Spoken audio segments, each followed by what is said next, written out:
Konkan railway ठप्प झाली आणि त्याचा प्रवाशांना चांगलाच फटका बसतोय। मागच्या अनेक तासांपासून प्रवासी ट्रेनमध्ये अडकले आहेत। कणकवली रेल्वे स्थानकावर पहाटे 5:45 पासून मंगलोर एक्सप्रेस उभी आहे। मुंबईला जाणारे प्रवासी हे अडकून पडले आहेत। मुसळधार पावसाचा फटका कोकण रेल्वेला बसला असून रोह्याजवळील दिवाणखवटी येथे रेल्वे रुळावर दरड कोसळल्यामुळे कोकण रेल्वेची वाहतूक जी आहे ती पूर्णपणे ठप्प झालेली आहे।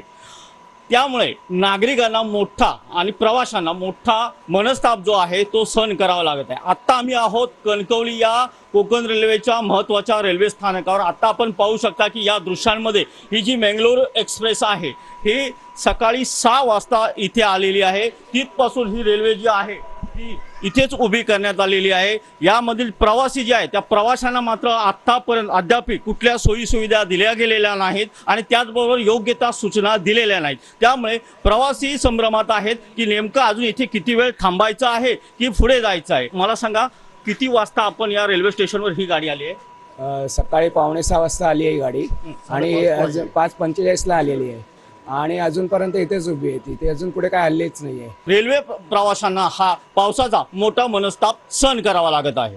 महेश सावंत, TV9 मराठी, सिंधुदुर्ग।